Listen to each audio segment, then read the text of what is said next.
Viewers அனைவருக்கும் வணக்கம். இது நம்ம சேனல் க்ரோ எக்ஸ்பர்ட். இந்த வீடியோல என்ன பார்க்க போறோம் அப்படின்னா, நமது நண்பர் ஒருத்தர் வந்து கமெண்ட் பண்ணியிருந்தாரு. ப்ரோ நான் இப்போ இன்வெஸ்ட்மென்ட்டுக்கு புதுசு. ஆ நான் நெறைய காசு வந்து சும்மா செலவு பண்ணிட்டே இருக்கேன். ஃப்ரெண்ட் வந்து எதுலயா இன்வெஸ்ட் பண்ணி மணி ஜெனரேட் பண்ணலாங்கிற மாரி சொல்லியிருந்தான்.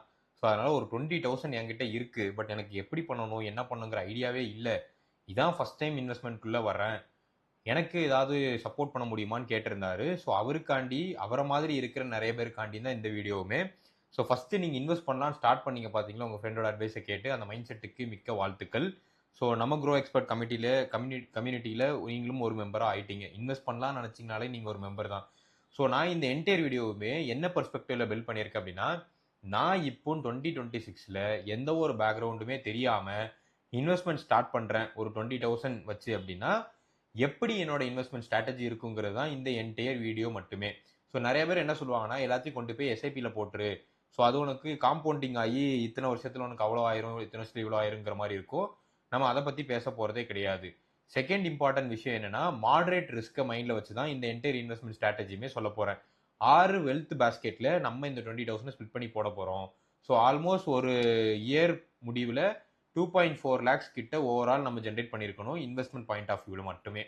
ஸோ இந்த வீடியோ மொத்தமும் இதை நோக்கி தான் டிராவல் பண்ண போகுது. இது வரைக்கும் நம்ம சேனலை சப்ஸ்கிரைப் பண்ணாம வீடியோ பார்த்துட்டு இருக்கீங்கன்னா, share market, wealth creation, investment strategy, personal development, growth இதை பத்தி தெரிஞ்சுக்கணும் அப்படின்னா, நம்ம சேனலை சப்ஸ்கிரைப் பண்ணிட்டு பெல் நோட்டிஃபிகேஷனை பிரஸ் பண்ணிட்டு நம்ம சேனல் கம்யூனிட்டி மெம்பரா மாறிடுங்க. ஸோ ஓவரால் ஏன் எல்லாத்தையும் கொண்டு போய் எஸ்ஐபியில் போடக்கூடாது அப்படின்னா, மொத்தத்தையும் கொண்டு போய் ஒரே ஒரு ஃபண்டில் எக்ஸ்போஸ் பண்ணுறதை நான் ஸ்ட்ராங்காக பிலீவ் பண்ணவே மாட்டேன். டைவர்சிஃபை பண்ணி பழகணும். அதுதான் உங்களுக்கு மோர் தென் இன்வெஸ்ட்மெண்ட் பாயிண்ட் ஆஃப் வியூ தாண்டி டிசிப்ளினும் வெல்த் கிரியேஷன் பற்றின கிளாரிட்டியும் உங்களுக்கு எடுத்துகிட்டு வரும். அண்ட் இன்னொன்று, சேஃப்டி கம்ஸ் ஃபர்ஸ்ட். இதை உங்கள் மைண்டில் நீங்கள் வச்சுட்டே இருக்கணும். அண்ட் தேர்டு முக்கியமானது, லேர்னிங்குமே ஒரு அசெட்டு தான். அதை பற்றியுமே நம்ம டீட்டெயிலாக வீடியோவில் பார்க்கலாம். ஸோ ஜென்ரலாக பீப்புள் வந்து மணி காம்பவுண்ட் ஆகுங்கிறத சொல்லுவாங்க. நான் இன்னொன்று சொல்கிறேன், நாலேஜும் காம்பவுண்ட் ஆகும். அதையும் மைண்டில் வச்சுக்கோங்க. ஸோ அலோகேஷன் பாயிண்ட் ஆஃப் வியூவில் அந்த 20,000 7,000 ஈக்விட்டி எஸ்ஐபிலையும், 5,000 எமர்ஜென்சி ஃபண்டும், டெப்ட் எஃப்டி லிக்விட் கேஷா ஒரு 3,000ம், கோல்டில் ஒரு 2,000ம், டைரக்ட் ஸ்டாக்ல ஒரு 2,000ம், லேர்னிங்ல 1000ம் போட்டுருங்க. ஸோ மொத்த வீடியோ இவ்வளோதான் சொல்லிட்டு ஸ்கிப் பண்ணிட்டு போயிடாதீங்க. ஈக்விட்டி ஃபண்டில் எங்கே போடணும், டெப்டில் எப்படி மேனேஜ் பண்ணணும், கோல்டு எப்படி மேனேஜ் பண்ணுங்கிறத டீட்டெயிலாக பார்க்க போகிறோம். இந்த வீடியோவை நீங்கள் ஆல்ரெடி இன்வெஸ்ட் பண்ணிட்டு இருக்கிற பர்சனாக இருந்தாலுமே ஸ்கிப் பண்ணாமல் ஃபுல்லாக பாருங்கள். உங்களுக்கு கண்டிப்பாக பெனிஃபிட்டாக இருக்கும். ஸோ நம்ம ஓவரால் பக்கெட்டை ரெண்டாக பிரிச்சிருக்கோம். 55% பொறுத்த வரைக்கும் க்ரோத்துக்கும், மீதி இருக்கிற 45%ஐ ப்ரொடெக்ஷனுக்கும் வைக்கிறோம். ஸோ 11,000 ருபீஸை நம்ம க்ரோத்துக்கு வைக்கிறோம். அண்ட் 9,000 ருபீஸை ப்ரொடெக்ஷனுக்கும் எஜுகேஷனுக்கும் வைக்கிறோம். ஸோ ஜென்ரலாக ஒரு தம் ரூல் இருக்கு ப்ரோ. இதை நான் எப்படி பிரிக்கிறது அப்படின்னா, பெரிய மேக்ஸ் எல்லாம் கான்செப்டே கிடையாது. உங்களுக்கு ஒரு பணம் ஒரு வருஷத்துக்குள்ள தேவைப்படும். இந்த 20,000 விட்டுருங்க. ஒரு பணம் உங்களுக்கு ஒரு வருஷத்துக்குள்ள தேவைப்படும் அப்படின்னா, அந்த பணத்தை கொண்டு போய் ஈக்விட்டியில போடவே கூடாது. அந்த பணம் எஃப்டியில் இருக்கலாம், இல்லை எமர்ஜென்சி ஃபண்டா நீங்க கையில வச்சுக்கிறது பெட்ரு. 1 to 3 இயர்ல எனக்கு அந்த பணம் வந்து எனக்கு தேவைப்படும் ப்ரோ அப்படின்னு நீங்க மைண்ட்ல வச்சிருந்தீங்கன்னா, கோல்டு தான் என்ன பொறுத்த வரைக்கும் நான் பெட் பண்ற சேஃபஸ்ட் ஆப்ஷன்.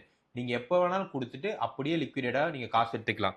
5 வருஷம் வரைக்கும் எனக்கு இந்த பணம் தேவைப்படாது ப்ரோ நினைச்சா மட்டுமே அந்த காசை கொண்டு போய் ஈக்விட்டி எஸ்ஐபி இல்ல ஸ்டாக்ஸ்ல இன்வெஸ்ட் பண்ணுங்க. இதுதான் தம் ரூல். எப்படி ஒரு பணத்தை நம்ம எந்த இன்வெஸ்ட்மெண்ட் பக்கெட்ல போடுறதுன்னு சொல்லிட்டு. நிறைய இன்வெஸ்ட்மெண்ட் பக்கெட் இருக்கு. இந்த 3 மட்டும் நீங்க ஒரு பேசிக் பிகினரா தெரிஞ்சு வச்சுக்கோங்க. யூஸ்ஃபுல்லா இருக்கும். ஸோ ஃபர்ஸ்ட் 7,000 ஈக்விட்டியை மொத்தமா கொண்டு போய் ஒரே ஃபண்ட்ல போடாதீங்க. 4,000 நிஃப்டி 50 இண்டெக்ஸ் ஃபண்ட்ல போட்டுருங்க. ஏன்னா இது பிராடர் மார்க்கெட்டை கவர் பண்ணுது. லாசஸ் வந்து பெருசா இருக்காது. செக்யூரா உங்களுக்கு ஒரு ஸ்டேபிளான இது வரும். அண்ட் செகண்ட் வந்து 2,000 ருபீஸை flexi cap, large or mid கேப்ல நீங்க போட்டீங்கன்னா பெட்டரா இருக்கும். என்ன பொறுத்த வரைக்கும் ப்ரிஃபரபிளி ஃப்ளெக்ஸி கேப்பை நான் ப்ரிஃபர் பண்ணுவேன். 1,000 கொண்டு போய் small cap or mid cap, நீங்க அக்ரெசிவான ரிஸ்க் எடுக்கணும்னு நினைக்கிறீங்கன்னா ஸ்மால் கேப்ல போடுங்க. எனக்கு அவ்வளோ அக்ரெசிவ் எடுக்க விரும்பல அப்படின்னு நினைச்சீங்கன்னா மிட் கேப்ல போடுங்க. கொஞ்சம் வாலட்டிலா இருக்கும். மிட் கேப் ஸ்மால் கேப் அளவுக்கு ரொம்ப எக்ஸ்ட்ரீம் வாலட்டிலா இருக்காது. எமர்ஜென்சி ஃபண்ட் மினிமம் 5,000 ரூபாய் எடுத்து வைங்க. எமர்ஜென்சி ஃபண்ட் எப்படி ப்ரோ எவ்வளவு தூரம் சேர்த்துட்டு வரதுன்னு ஒரு கான்செப்ட் இருக்கு. ஏன்னா என்ன பொறுத்த வரைக்கும் money sitting in your cupboard is not investing. அதை நான் ரொம்ப திரும்ப திரும்ப சொல்றது. என் கபோர்டில் எடுத்து வச்சேன், பர்ஸில் கொஞ்சம் காசு வச்சிருக்கேன், இது வந்து இன்வெஸ்டிங் கிடையாது, சேவிங்ஸ். சேவிங்ஸ்க்கும் இன்வெஸ்டிங்க்கும் வித்தியாசம் தெரிஞ்சுக்கணும். ஆனால் எமர்ஜென்சி ஃபண்ட் ரொம்ப ரொம்ப ரொம்ப முக்கியம். ஸோ அந்த அடிப்படையில் நான் எவ்வளோ எமர்ஜென்சி ஃபண்ட் சேர்த்து வைக்கணும் அப்படின்னா, என்னோட மாச செலவு வந்து ஒரு 30,000 ரூபாய் இருந்துச்சுன்னா, நான் டார்கெட்டா 90,000லேருந்து 1,80,000 rupees வரைக்கும் எமர்ஜென்சி ஃபண்டா எடுத்து வைக்கணும். என்னோட மாச செலவு 50,000 இருந்தா 1,50,000 to 3 lakh வரைக்கும் எடுத்து வைக்கணும். 75,000 இருந்தா 2,25,000 to 4,50,000 வந்து எமர்ஜென்சி ஃபண்டா உங்களுக்கு இருக்கணும். அது எப்படி கண்டுபிடிக்கிறதுன்னு என்ன கேட்டீங்க அப்படின்னா, மினிமம் உங்களோட 3 மாச எக்ஸ்பென்ஸ் உங்களுக்கு கண்டிப்பா வேணும். அதுல இருந்து 6 மாசம் எக்ஸ்பென்ஸ் வரைக்கும் நீங்க வந்து கண்டிப்பா எமர்ஜென்சி ஃபண்டா வச்சுக்கணும். ஏன்னா 6 மாசம் வரைக்கும் நீங்க ஒரு மார்க்கெட் ஃபால வந்து எதிர்பார்க்கலாம். அது நீங்க மைண்ட்ல வச்சுக்கோங்க. சில ஸ்டாக் வந்து 6 மாசமாவே கிணத்துல போட்ட கல் மாதிரியே கிடக்கும். அது உங்களால விற்கவும் முடியாது. எக்ஸிட் பண்ணிட்டு வெளியே வர முடியாம தவிச்சிட்டு இருப்பீங்க. அதனால எமர்ஜென்சி ஃபண்ட் 6 மாசம் எடுத்து வைக்கிறது பெட்டராக இருக்கும். டெப்ட் அண்ட் லிக்விடிட்டி பொறுத்த வரைக்கும் ஸோ எப்படி இந்த எமர்ஜென்சி ஃபண்டை பொறுத்த வரைக்கும் சேவிங்ஸ் அக்கௌண்ட்ல இமிடியட்டா டிரான்ஸ்ஃபர் பண்ற மாதிரியான இடத்துல வைக்கணும். அப்படி இல்லைன்னா ஒரு ஃபிக்ஸ்டு டெபாசிட்ல நல்ல ரேட் ஆஃப் இன்ட்ரெஸ்ட் வரதுல வைக்கணும். ஜஸ்ட் இன் கேஸ் நீங்க இந்த எமர்ஜென்சி ஃபண்ட் எடுக்கவே இல்லைனா கூட அதுவுமே உங்களுக்கு ஒரு 6%லேருந்து 7% ரிட்டர்ன்ஸ் தரும். லிக்விட் ஃபண்டா இருக்கிறதே பெட்டராக இருக்கும்.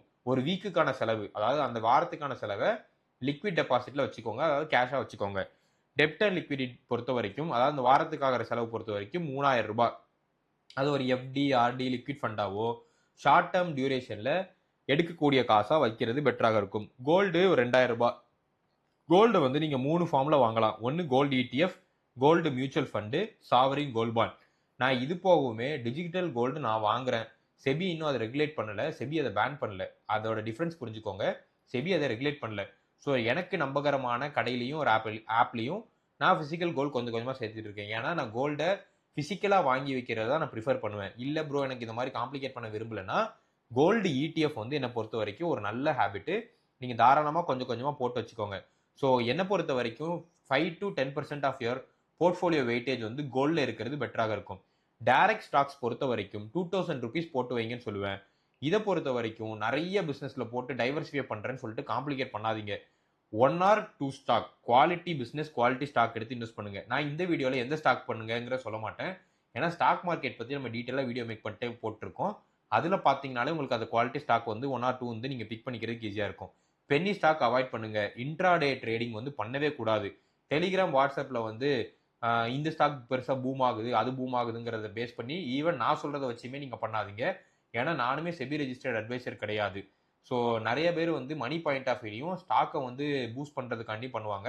நான் எஜுகேஷனல் பர்பஸ்க்காண்டி மட்டும் தான் வீடியோ மேக் பண்ணி போடுறேன். Stay away from எஃப்என்டோ. இது ஃபியூச்சர்ஸ் அண்ட் ஆப்ஷன்ஸ்குள்ளே போகாதீங்க. ஏன்னா அதை பற்றி பெருசாக தெரியலன்னா என்ட்ரு ஆகாமல் இருக்கிறது நல்லது. என்னை பொறுத்த வரைக்கும் நான் ஸ்ட்ராங்காக பெட் பண்ணுறது பேங்கிங், ஐடி, ஃபார்மா. இப்போதைக்கு இது கொஞ்சம் பெட்டராக இருக்குது. இதில் ஒரு நல்ல கம்பெனியாக பார்த்து கன்சிடர் பண்ணுங்க. லேர்னிங், நாலேஜ் காம்பவுண்டிங் ரொம்ப ரொம்ப முக்கியம். ஸோ இப்போ நான் 20,000 ஸ்டார்ட் பண்ணுறேன், எல்லாத்தையும் கொண்டு போய் போட்டுட்டு சும்மா ஐடியில் உட்காந்துருக்கேன், காசு வரும்னு கேட்டிங்கன்னா வரவே வராது. படிக்கிறதுக்கு செலவு கண்டிப்பாக பண்ணணும். மியூச்சுவல் ஃபண்ட்ஸ் அண்ட் எஸ்ஐபி பற்றி படிங்க.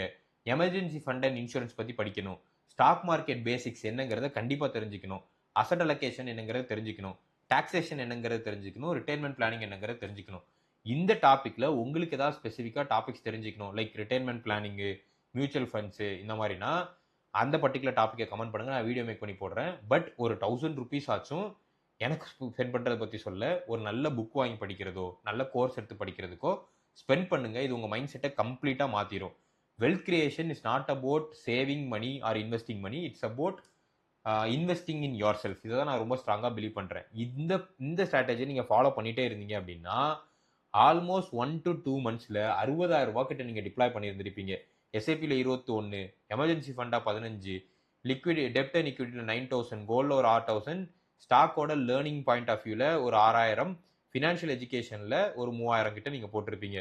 4 to 5 months வரும்போது 1,20,000 இதுவே மாறி இருக்கும். அண்ட் இது 4 to 5 months வரும்போது இந்த 6 கொஸ்டினை மறக்காம கேளுங்க. எமர்ஜென்சி ஃபண்டு ஆக்சுவலாக க்ரோ ஆகுதா? எஸ்ஏபியை நம்ம எந்த ஒரு இன்டரப்ஷன் இல்லாமல் ரெகுலராக பே பண்ணுறோமா?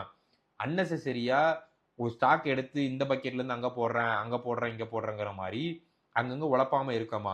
லாஸ்ட்டு ஃபினான்ஷியல் பேசிக்ஸ் பற்றின நாலேஜ் நமக்கு வந்திருக்காங்கிற இந்த 4 கொஸ்டினை நீங்கள் கண்டிப்பாக கேட்கணும். 12 months டார்கெட்டில் 2,40,000 உங்ககிட்ட இருக்கும். It is not about number. இது உங்களை நீங்களே மோட்டிவேட் பண்ணிக்கிறதுக்கு பெஸ்ட்டாக இருக்கும். இதுக்கப்புறம் நம்ம என்ன பண்ணணும் அப்படின்னா, ஒன்ஸ் இந்த டைம் வரும்போது எமர்ஜென்சி ஃபண்டை பில்ட் பண்ணியிருப்பீங்க. எமர்ஜென்சி ஃபண்ட் எனக்கு பில்ட் ஆயிருச்சு ப்ரோ. இப்போ நான் என்ன பண்றது அப்படின்னா, எமர்ஜென்சி ஃபண்டுக்கு ரூ. 5000 வச்சிருப்பீங்களே, அந்த காசை நீங்க ஸ்ப்ளிட் பண்ணி இன்வெஸ்ட் பண்ணணும். ஸ்பெசிஃபிக்கா ஈக்விட்டியை வந்து ரூ. 10,000 மாத்திருங்க. டெப்ட் லிக்விடிட்டி பொறுத்த வரைக்கும் 3000 அப்படியே இருக்கட்டும். டைரக்ட் ஃபண்ட்ல ஒரு 3000 அண்ட் கோல்ட்ல ஒரு 2000 பிபிஎஃப் அண்ட் என்பிஎஸ். ஸோ இதெல்லாமே வந்து long term scheme, almost retirement plan ஸ்கீம்ஸ்னு சொல்லுவேன். இதுல ஒரு ரூ. 2000 போட்டு வைங்க, தப்பு கிடையாது. போர்ட்ஃபோலியோ மிக்ஸ் இப்படியே பர்ஃபெக்டா பண்ணிருந்தீங்கன்னா உங்க போர்ட்ஃபோலியோ கரெக்டா டைவர்சிஃபைடான ஒரு மிக்ஸ்ல இருக்கும். ஈக்விட்டி மியூச்சுவல் ஃபண்ட்ஸ்ல ஒரு 35%, எமர்ஜென்சி அண்ட் சேஃப்டில ஒரு 25%, டெப்ட் எஃப்டி லிக்விட் கேஷா ஒரு 15, கோல்டு ஒரு 10%, டைரக்ட் ஸ்டாக்கா ஒரு 10%, படிக்கிறதுக்காண்டி ஒரு 5% இன்வெஸ்ட் பண்ணியிருந்திருப்பீங்க. ஸோ 1 இயர் கழிச்சு பார்த்தீங்க அப்படின்னா மியூச்சுவல் ஃபண்ட்ஸ்ல 50%, டெப்ட் கேஷா வந்து உங்களுக்கு 15%, கோல்ட்ல 10, டைரக்ட் ஸ்டாக்கா ஒரு 10%, பிபிஎஃப் என்பிஎஸ்ஆ ஒரு 10%, லேர்னிங்கா 5% இருக்கும். ஸோ முக்கியமா நான் உங்களுக்கு சொல்ல வேண்டியது என்ன, நம்ம இப்போ ஃபோக்கஸ் பண்ணணும்னா எமர்ஜென்சி ஃபண்டை பில்ட் பண்ணுங்க, எஸ்ஐபி இமீடியட்டா ஸ்டார்ட் பண்ணுங்க, டைரக்ட் ஸ்டாக் பத்தி படிக்க ஆரம்பிங்க. அது ரொம்ப ரொம்ப முக்கியம். எனக்கு தெரியாது ப்ரோ, ஃப்ரெண்டு சொன்னா அதனால இன்வெஸ்ட் பண்ணலான்னு வந்தேன் அப்படிங்கிறது நல்லதுதான். நானும் அப்படிதான் என்னோட கெரியர் ஸ்டார்ட் பண்ணேன். பட் ஆனா நான் படிக்க கத்துக்கிட்டேன். நீங்களும் படிக்க கத்துக்கோங்க. இன்ட்ராடே ட்ரேடிங், பென்னி ஸ்டாக் இதுக்குள்ள போவே போகாதீங்க.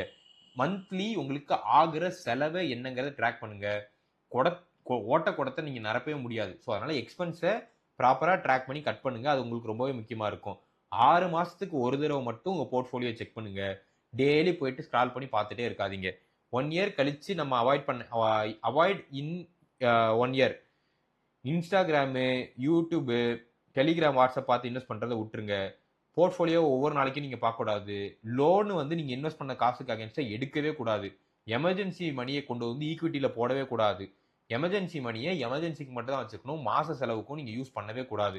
ஃபைனல் பிளான் பொறுத்த வரைக்கும் உங்க போர்ட்ஃபோலியோ இப்படியே பண்ணீங்கன்னா, நீங்க இன்வெஸ்ட்மெண்ட் பண்றதை தாண்டி மைண்ட் செட் பில்ட் பண்ணிருப்பீங்க. அதுவே உங்க வெல்த் கிரியேஷனுக்கு யூஸ்ஃபுல்லா இருக்கும். ஓவரால் இந்த வீடியோ உங்களுக்கு கண்டிப்பா பிடிச்சிருக்கு நம்புறேன். பிகினர்ஸ்க்கான வீடியோவா இருந்தாலுமே இது நிறைய பேருக்கு ஒரு ரெஃப்ரெஷிங் வீடியோவா இருந்திருக்கும். வீடியோ பிடிச்சிருந்துச்சுன்னா லைக் பண்ணுங்க, ஃப்ரெண்ட்ஸ் ஃபேமிலிக்கு ஷேர் பண்ணுங்க. ஸ்பெசிஃபிக்கா உங்களுக்கு எதாவது பத்தி தெரிஞ்சுக்கணும்னா கமெண்ட் பண்ணுங்க. இந்த வீடியோ எப்படி இருந்துச்சுங்கிறத கமெண்ட் பண்ணுங்க. அண்ட் இது வரைக்கும் நம்ம சேனலை சப்ஸ்கிரைப் பண்ணலனா மறக்காம சப்ஸ்கிரைப் பண்ணிருங்க. தேங்க்ஸ் ஃபார் வாட்சிங்.